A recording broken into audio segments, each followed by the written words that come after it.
Welcome back friends. तो आज हम डिस्कस करेंगे पंचायती राज सिस्टम इन इंडिया। आपके सिलेबस में मेंशन है 73rd अमेंडमेंट और 74th अमेंडमेंट एक्ट ऑफ 1992। इसको समझने से पहले हमें इसकी बैकग्राउंड में जाना पड़ेगा और पूरा पंचायती राज सिस्टम इंडिया के अंदर क्या है उसको हमने पढ़ना है। आपको बता दें आज की वीडियो में हम evolution of Panchayati raj system in India देखेंगे। 73rd अमेंडमेंट और इसके जो आर्टिकल्स हैं दैट इज आर्टिकल 243 से लेकर 243 वो ट्रिक्स के साथ हम इसको समझेंगे। इसके बाद आपका 74th amendment act and last में आपको कुछ इंपॉर्टेंट एमसीक्यूज प्रैक्टिस के लिए दिए जाएंगे, तो वीडियो में अंत तक बने रहिए। आपको बता दें हमने अभी रिसेंटली ही Jammu and Kashmir reorganisation act cover कर दिया है, इसके साथ साथ जम्मू एंड कश्मीर पंचायती राज एक्ट भी कवर कर दिया है।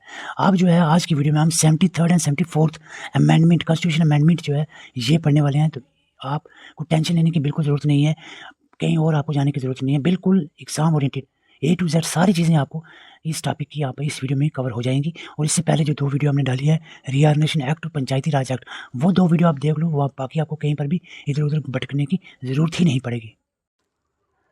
एवोल्यूशन ऑफ पंचायती राज में आपको सबसे पहले देखना है कमेटीज़ जो बनी थी, जो रिकमेंड करती रही पंचायती राज सिस्टम को। सबसे पहली कमेटी बलवंत राय मेहता कमेटी है जो 1957 में आई। आपको बता दें जो कमेटीज़ होंगी इसकी आपने एक डेट याद रखनी है और दूसरी जो इसके इंपॉर्टेंट रिकमेंडेशंस हैं वो आपने याद रखनी है। बलवंत राय मेहता कमेटी 1957 में आई और इसने रिकमेंड किया डेमोक्रेटिक डिसेंट्रलाइजेशन। इसी डेमोक्रेटिक डिसेंट्रलाइजेशन को ही आज जो है पंचायती राज कहा जाता है। और दूसरी चीज़ जो रिकमेंड की गई बलवंत राय मेहता कमेटी के द्वारा वो थी 3 टायर पंचायती सिस्टम। 3 टायर पंचायती सिस्टम जो अभी भी चल रहा है, 3 टायर पंचायती सिस्टम, ये सबसे पहले किसने रिकमेंड किया? बलवंत राय मेहता कमेटी ने। और वो 3 टायर कौन से थे? जिला परिषद डिस्ट्रिक्ट लेवल पे, पंचायत समिति ब्लॉक लेवल पे और ग्राम पंचायत विलेज लेवल पे। तो ये तीनों टायर्स आपने याद रखने हैं। ओके, ये 2 रिकमेंडेशन आपने याद रखनी है जो बलवंत राय मेहता कमेटी ने दी, डेमोक्रेटिक डिसेंट्रलाइजेशन और 3 टायर सिस्टम ऑफ पंचायती राज। ये आपने याद रखना है। इसके साथ 2 और इम्पॉर्टेंट पॉइंट याद रखने हैं कि जब ये कमेटी आई इसके बाद सबसे पहली स्टेट जो बनी पंचायती राज सिस्टम को अडॉप्ट करने वाली वो थी राजस्थान। राजस्थान के नागौर डिस्ट्रिक्ट में 2 अक्टूबर 1959 में सबसे पहले पंचायती राज सिस्टम इम्प्लीमेंट किया गया, लॉन्च किया गया। तो ये बहुत इंपॉर्टेंट रहेगा पॉइंट। इसके साथ एक और इम्पॉर्टेंट पॉइंट याद रखना है। इसी कमेटी में कहा गया है जो विलेज पंचायत जो पंचायत लेवल पे इलेक्शंस होंगे ये डायरेक्ट इलेक्शंस होंगे, लोग वोट करेंगे, जो वोटर्स होंगे 18 प्लस के वो वोट करके चुनेंगे सरपंच वगैरह को। लेकिन जो जिला परिषद और पंचायत समिति यानी डिस्ट्रिक्ट लेवल और ब्लॉक लेवल पे जो इलेक्शंस होंगे वो इनडायरेक्ट इलेक्शंस होंगे। इनके जो चेयरपर्सन चुने जाएंगे जिला परिषद और पंचायत समिति के, ये इनडायरेक्टली इलेक्ट किए जाएंगे। तो ये है बलवंत राय मेहता कमेटी का। देखो इधर उधर आपको 1-1 घंटे के लेक्चर्स मिलेंगे कमेटीज़ पे। यहाँ हमने बहुत ज़्यादा सर्च करने के बाद जो वीडियोस आप 10 जगह से देखोगे ना, वो हमने ऑलरेडी सब चीज़ें एनालिसिस कर ली है। सब वीडियोस की सारी वीडियोस देखने के बाद, सारे कंटेंट को कलेक्टिवली जो है देखने के बाद हमने आपके लिए ये चीज़ें तैयार की। दूसरी कमेटी बनी थी अशोक मेहता कमेटी जो 1977 में बनी। अशोक मेहता कमेटी ने रिकमेंड किया 2 टायर सिस्टम। आपको बता दें 3 टायर से अब 2 टायर सिस्टम आ गया। अशोक मेहता ने क्या रिकमेंड किया कि 2 टायर होना चाहिए, 2 टायर सिस्टम होना चाहिए पंचायती राज का। एक होना चाहिए टॉप लेवल पे जिला परिषद लेवल पे और दूसरा मंडल पंचायत होनी चाहिए जो कि बेस लेवल पे। सिंपली कहा अशोक मेहता ने कि 2 टायर सिस्टम लाया जाए। तो ये पूछा जा सकता है 2 टायर सिस्टम किसने रिकमेंड किया? अशोक मेहता ने। और इसके बाद कुछ और पॉइंट्स यहाँ पर अशोक मेहता की तरफ से कहा गया इस कमेटी की तरफ से, वो थे कि पॉलिटिकल पार्टीज़ की पार्टिसिपेशन होनी चाहिए पंचायत इलेक्शन में। ठीक है, ये पॉइंट इंपॉर्टेंट है। पॉलिटिकल पार्टीज़ की पार्टिसिपेशन पंचायत इलेक्शन में ये किसने रिकमेंड किया था? अशोक मेहता ने। इसके बाद कहा गया कि PRI को पावर ऑफ टैक्सेशन की पावर जो है वो PRI को देनी चाहिए। ये भी अशोक मेहता कमेटी के द्वारा रिकमेंड किया गया। और कहा गया कि न्याया पंचायत होनी चाहिए जो कि अलग रखना चाहिए बाकी बॉडीज से। तो न्याया पंचायत का कंसेप्ट भी किसने रिकमेंड किया? अशोक मेहता ने। तो ये 4 रिकमेंडेशंस थी अशोक मेहता की। एक तो 2 टायर सिस्टम होना चाहिए, दूसरा था कि पॉलिटिकल पार्टीज़ की पार्टिसिपेशन होनी चाहिए इलेक्शंस में, तीसरा कहा गया कि PRIs को पावर ऑफ टैक्सेशन दी जाए और चौथा पॉइंट कहा गया कि न्याया पंचायत एक सेपरेट बॉडी बनाई जाए। तो कुछ अदर कमेटीज़ जो बनी आपके सामने हैं। GVK राव कमेटी 1985 में आई और इसने कहा कि district development commissioner post create की जाए। LM सिंघवी कमेटी 1986 में आई। ये पहली कमेटी थी जिसने ये चीज़ रिकमेंड की कि PRI को पंचायती राज इंस्टीट्यूशंस को कॉन्स्टिट्यूशनली रिकग्नाइज किया जाए और एक नया चैप्टर ऐड किया जाए कॉन्स्टिट्यूशन में। आपको पूछा जाए सबसे पहले किस कमेटी ने रिकमेंड किया था कि पीआरआई को पंचायती राज इंस्टीट्यूशंस को, पंचायती राज को कॉन्स्टिट्यूशनली रिकग्नाइज किया जाए, वो थी एल एम सिंघवी कमेटी। इसके बाद थंगन और गडगिल दोनों ने कॉन्स्टिट्यूशन रिकग्निशन के लिए रिकमेंड इन्होंने भी किया। फर्दर ये कंटिन्यू चला और फाइनली जो है 1992 में एक्ट आ गया, अमेंडमेंट आ गई, 73rd अमेंडमेंट। इसके बाद आपको याद रखना जो थंगन कमेटी थी 1988 में आई, इसने एक तो ये रिकमेंडेशन दी कि पीआरआई को कॉन्स्टिट्यूशनली रिकग्नाइज किया जाए।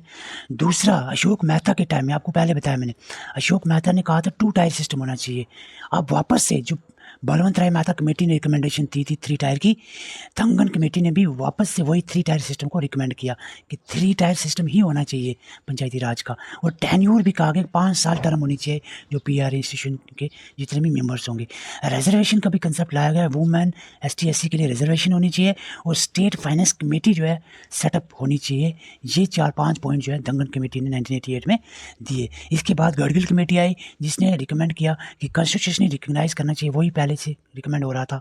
और साथ में एक नई चीज़ ऐड की, गडगिल कमेटी ने कहा कि स्टेट इलेक्शन कमीशन जो है वो बनाई जाए इन पंचायती राज जो इंस्टीट्यूशन के इलेक्शंस करवाने के लिए। तो ये आपके सामने हैं 4 कमेटीज़ जो इसके बाद हमने देखी। पहले आपने इंपॉर्टेंट बलवंत राय अशोक मेहता देख ली, उसके बाद जो अदर हैं ये आपके सामने हैं।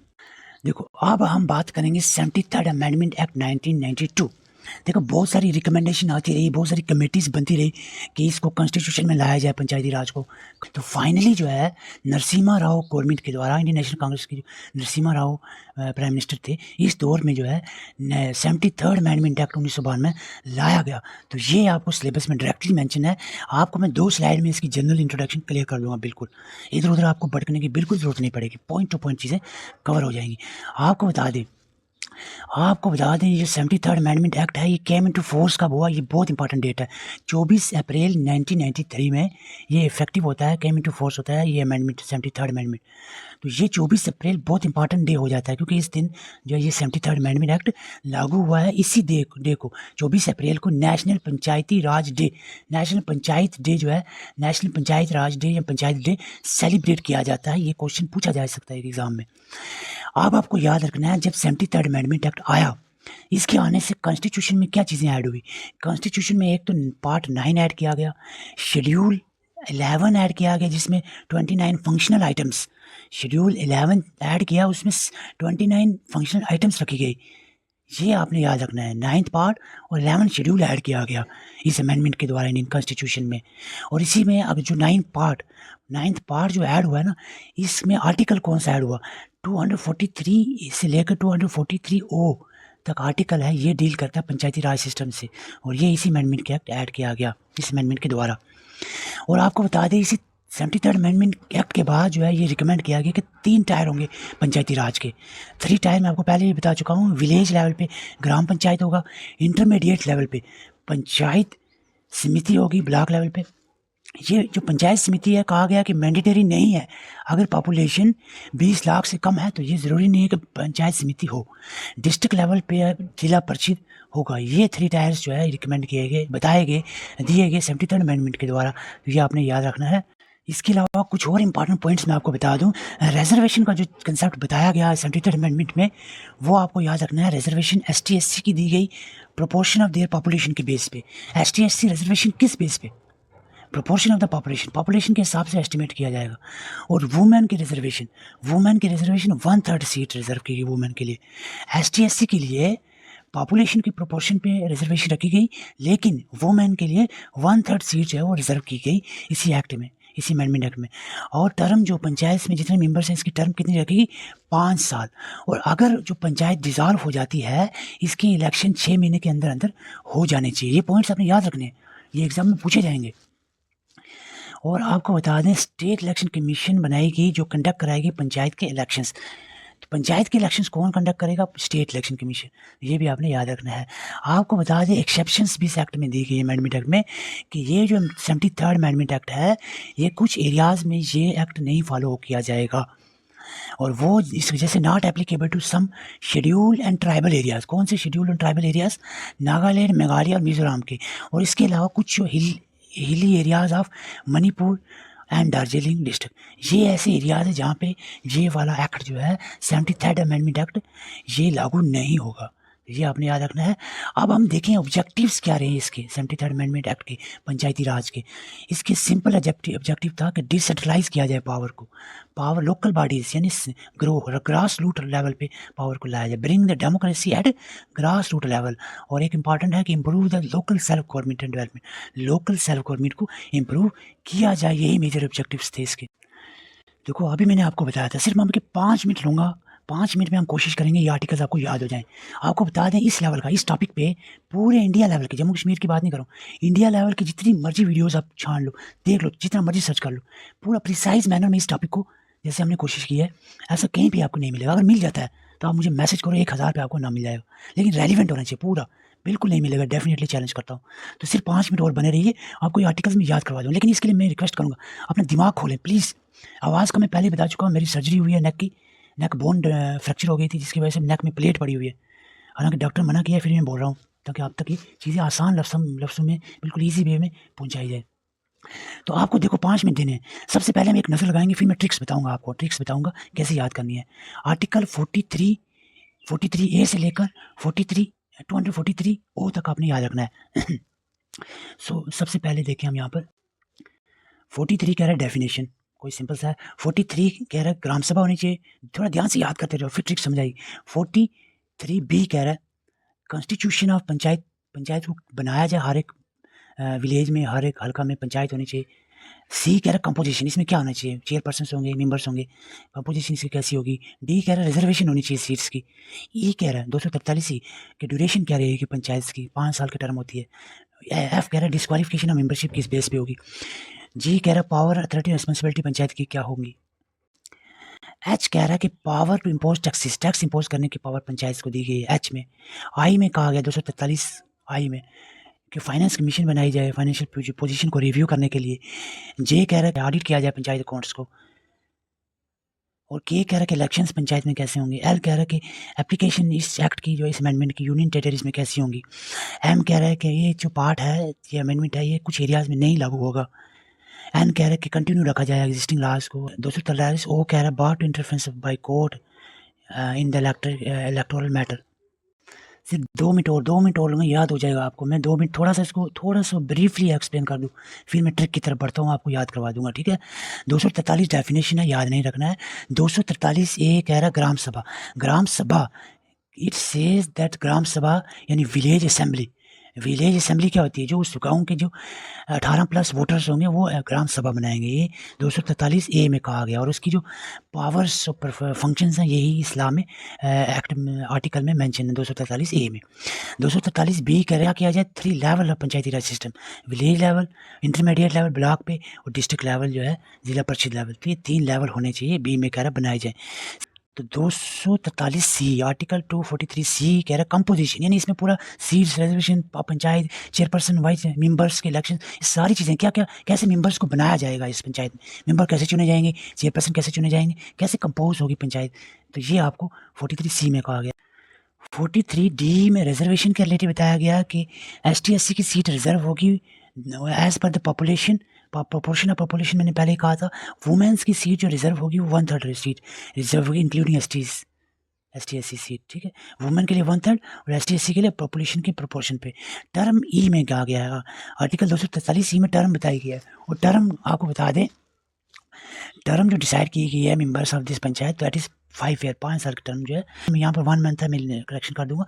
एक्सपायरी डेट, इलेक्शन की जो एक्सपायरी डेट होगी 5 साल पूरे होने से 1 महीने पहले इलेक्शन करवा देने चाहिए, नहीं तो 6 महीने के अंदर अंदर अगर डिसॉल्व हो जाती है आपकी असेंबली तो 6 महीने के अंदर अंदर इलेक्शन हो जाने चाहिए।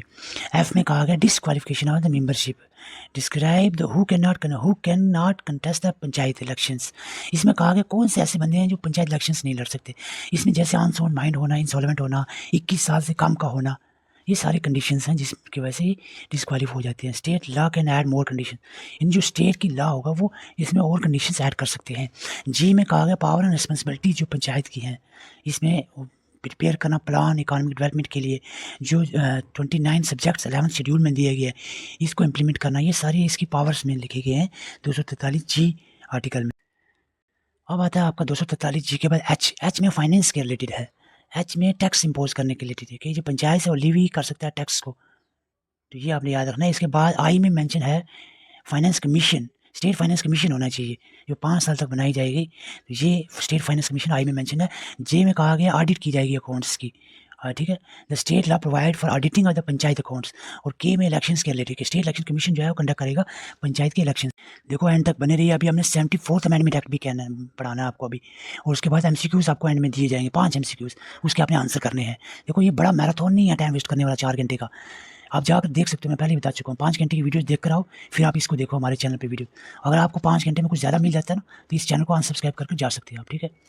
तो यहाँ पर आप बात करेंगे आर्टिकल 243L, ये डील करता है application to the union territories. ये जो अमेंडमेंट एक्ट है ये पंचायती राज है, यूनियन टेरिटरीज में कैसे अमेंड होगा, ये प्रेसिडेंट में order how these provisions apply to UTs, president order करेगा कैसे यूटीज में फॉलो होंगे।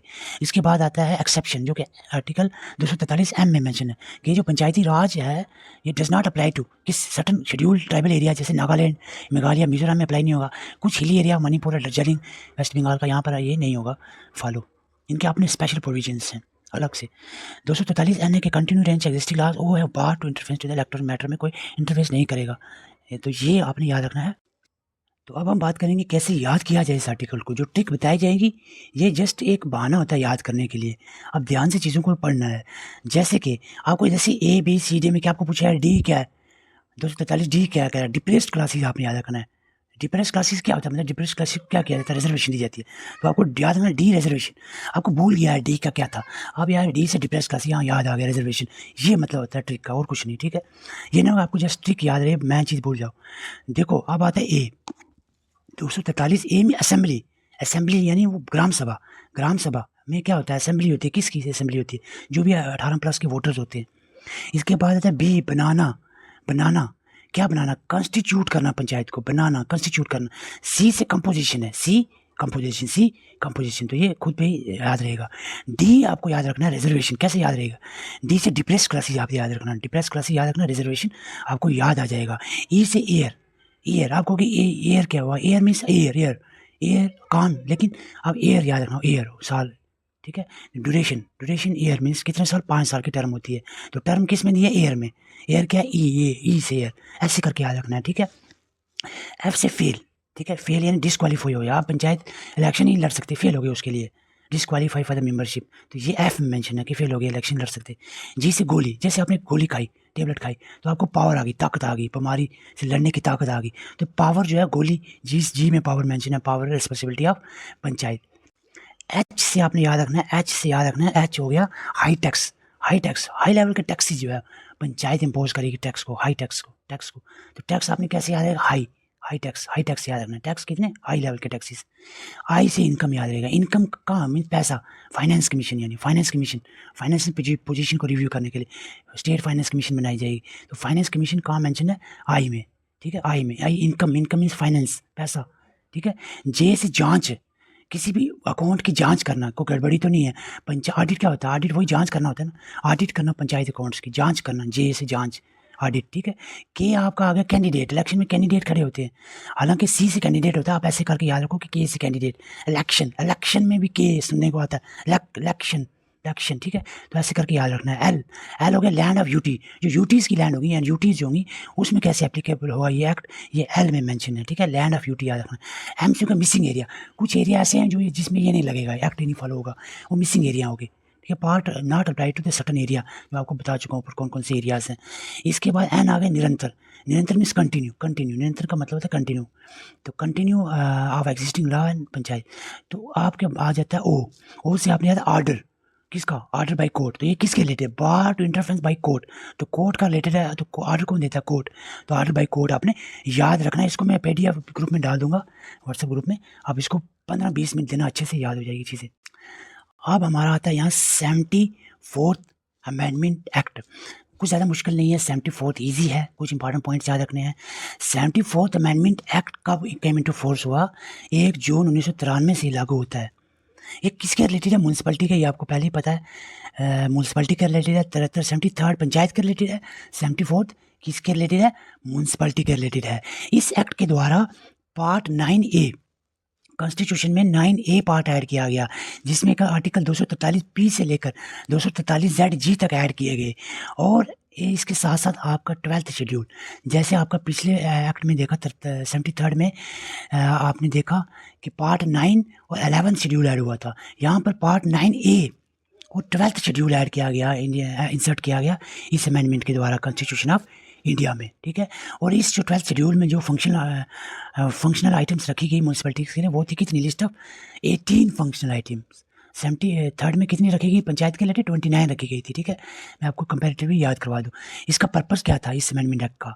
To provide the constitution status to urban local bodies. Urban local bodies को म्यूनसिपैलिटीज़ भी आप कह सकते हो। अर्बन लोकल बॉडीज़ यानी म्यूनसिपैलिटीज़ को कॉन्स्टिट्यूशनल स्टेटस प्रोवाइड करने के लिए ये लाया गया। म्यूनसिपैलिटी की टाइप्स भी यहाँ पर मेंशन है। म्यूनसिपैलिटी किस तरह की होती है? नगर पंचायत होगी, जो ट्रांसलेशनल एरिया हो गया रूरल और अर्बन के बीच में, यहाँ बनेगी। म्यूनसिपल काउंसिल होता है स्मॉलर अर्बन एरियाज़ में। और म्यूनसिपल कॉरपोरेशन होता है जो बड़ी बड़ी सिटीज़ है, लार्जर अर्बन एरियाज़ है, वहाँ म्यूनसिपल कॉरपोरेशन होगा। तो ये 3 टाइप्स आपने याद रखनी है। और अगर हम म्यूनसिपैलिटीज़ की कंपोजिशन की बात करें तो डायरेक्ट इलेक्शन के द्वारा रिप्रेजेंटेटिव चुने जाएंगे। ST SC के लिए भी रिजर्वेशन रहेगी, वुमेन के लिए भी रहेगी 1/3। वार्ड कमेटीज़ यहाँ पर बनाई जाएंगी in municipalities with population greater than 3 lakh. 3 lakh से ज़्यादा पॉपुलेशन है जिस म्यूनसिपैलिटी की, वहाँ पर वार्ड कमेटी भी बनाई जाएगी। ये आपने याद रखना है। वार्ड कमेटी कहाँ बनाई जाएगी? जहाँ 3 लाख से ज़्यादा पॉपुलेशन होगी। टर्म कितनी रहेगी? 5 साल ही टर्म रहेगी हर एक म्यूनसिपैलिटीज़ की। अगर ये डिज़ॉल्व हो जाती है, नए इलेक्शन 6 महीने के अंदर अंदर होने चाहिए। स्टेट इलेक्शन कमीशन जैसे कि पंचायत के इलेक्शन भी करवाती है और म्यूनसिपैलिटी के इलेक्शन भी स्टेट इलेक्शन कमीशन ही करवाती है। अब हम देखें कितने एस्पिरेंट ने इस वीडियो को ध्यान से देखा है, समझा, चीज़ें याद की हैं। जिन्होंने अच्छे से वीडियो को देखा है तो वो 5 MCQ जो आपके सामने इनके आंसर्स कर पाएंगे। सबसे पहला क्वेश्चन है, consider the following statement with respect to 73rd constitutional amendment. 73rd आपने पढ़ा अभी अमेंडमेंट, इसके रिलेटेड आपने बताना है। क्या इसके अंदर बताया गया आपको 27% रिजर्वेशन रखी जाएगी बैकवर्ड क्लासेस के लिए? क्या ये चीज़ आपने सुनी जो आप वीडियो देख रहे हो अभी? दूसरा पॉइंट है कि chairperson of panchayat eight intermediate level and district level, जो चेयरपर्सन होगा इंटरमीडिएट और डिस्ट्रिक्ट लेवल का, बाय बी इलेक्टेड बाई और अमंगस फ्रॉम इलेक्टेड मेंबर्स, उसकी इनडायरेक्ट इलेक्शंस होंगे। इलेक्टेड मेंबर के थ्रू ही उसको चुना जाएगा, डायरेक्ट इलेक्शंस नहीं होंगे। ये चेयरपर्सन की बात चल रही है ब्लॉक लेवल और डिस्ट्रिक्ट लेवल पे। क्या ये ऐसा है? और इसके बाद आता है रिजर्वेशन ST SC के लिए रखी जाएगी, एक्ट में बताया है। कैसी बात है? उसके बाद कहा गया यूनिफॉर्म जो टर्म रहेगी लोकल बॉडी की 5 साल रहेगी। बताओ जी कौन सी यहाँ पर स्टेटमेंट सही है? जल्दी से आंसर करें। तो आपको बता दें पहली स्टेटमेंट गलत है। 2, 3 एंड 4 करेक्ट रहेगा, आंसर इसका C आएगा। पर आपका आ जाता है क्वेश्चन नंबर 2। क्वेश्चन नंबर 2 में कहा गया जो 11th शेड्यूल दिया गया कॉन्स्टिट्यूशन में, इसी 73rd अमेंडमेंट एक्ट के तहत ऐड किया गया था 11th शेड्यूल, इसमें कितनी फंक्शनल आइटम्स दी गई हैं पंचायती राज के रिलेटेड? तो यहाँ पर आंसर रहेगा 29 आइटम्स मेंशन है। क्वेश्चन नंबर 3 आपके सामने है, अंडर आर्टिकल 243D। ये आपको पता है, डी अगर पूछा जाए किसके रिलेटेड है, ये आपने डिप्रेस क्लास रिजर्वेशन के रिलेटेड है। हालांकि इसने पहले ही बता दिया है, reservation on the membership of proportion of population के बेस पे। किसकी रिजर्वेशन होगी? प्रोपोर्शन ऑफ पॉपुलेशन के बेस पे। वुमेन ST SC की, वुमेन की, बैकवर्ड क्लास, फिजिकल हैंडीकैप। तो यहाँ पर आइटम्स रहेगा ST SC की रिजर्वेशन प्रोपोर्शन ऑफ पॉपुलेशन के बेस पे होगी। क्वेश्चन नंबर 4 बहुत ही इंपॉर्टेंट क्वेश्चन है। यहाँ पर 2 लिस्ट दी हैं, लिस्ट 1 एंड लिस्ट 2, आपको मैच करना है। डेमोक्रेटिक डिसेंट्रलाइजेशन किसने दिया था ये रिकमेंडेशन? आई होप आपको याद होगा, अभी आपने वीडियो में देखा स्टार्टिंग में ही, बलवंत राय मेहता कमेटी ने रिकमेंडेशन दी थी। म्यूनसिपैलिटीज़ से क्या कौन सा रिलेटेड है पॉइंट? म्यूनसिपैलिटी आपको मिलेगा 74th अमेंडमेंट एक्ट में। कॉन्स्टिट्यूशन स्टेटस के बारे में रिकमेंडेशन सबसे पहले किसने दी थी? LM सिंघवी ने। 2 टाइप सिस्टम की रिकमेंडेशन किसके द्वारा दी गई थी? अशोक मेहता के द्वारा, कमेटी के द्वारा दी गई थी। तो इस हिसाब से आपका आंसर कौन सा बनेगा? C आपका आंसर रहेगा। Question number 5, which of the following state was the first to introduce the panchayati raj system? सबसे पहले पंचायती राज सिस्टम कौन सी स्टेट में इंट्रोड्यूस किया गया? ये आपको बताया था मैंने, 1959 में इंट्रोड्यूस हुआ था। नागौर डिस्ट्रिक्ट थी किसी डिस्ट्रिक्ट की, बताओ कौन सी स्टेट की वो डिस्ट्रिक्ट थी? नागौर। तो यहाँ पर राइट आंसर रहेगा राजस्थान में सबसे पहले इंप्लीमेंट किया गया। आपको बता दें, अगर आप हमारे साथ मिलकर तैयारी करना चाह रहे हैं, बिल्कुल एग्जाम ओरिएंटेड कंटेंट मिलेगा आपको। मैं पहले ही चैलेंज कर चुका हूँ, इस तरह से प्रिसाइज कम्प्रिहेंसिव वीडियो लेक्चर्स या नोट्स कहीं पर भी जितने मर्जी पेड कोर्सेज इंडिया लेवल के आप देख लो, नहीं मिलेगा। हम वो सारे जितने आप देखोगे ना 50 जगह से, वो सब चीज़ें हमने देख ली हैं। देखने के बाद हमने ये चीज़ें आपके लिए तैयार की हैं, इस तरह की वीडियोस बनाते हैं। अगर आप हमारे साथ मिलकर तैयारी करना चाह रहे हो, नंबर आपके सामने है, स्क्रीनशॉट लेकर आप मैसेज कर सकते हैं। ओनली 150 रुपीज़ में आपको ये पूरा कंप्लीट कोर्स मिलेगा। इसमें notes, video lectures, MCQs, proper guidance, motivation, time table, सारी चीज़ें प्रोवाइड की जाएंगी। Thank you for watching. Video पे पहली बार आए हैं तो चैनल को जरूर सब्सक्राइब करें। अगर वीडियो अच्छी लगे तो वीडियो को लाइक जरूर करके जाएं और कमेंट में अपनी राय ज़रूर दें। Thank you for watching.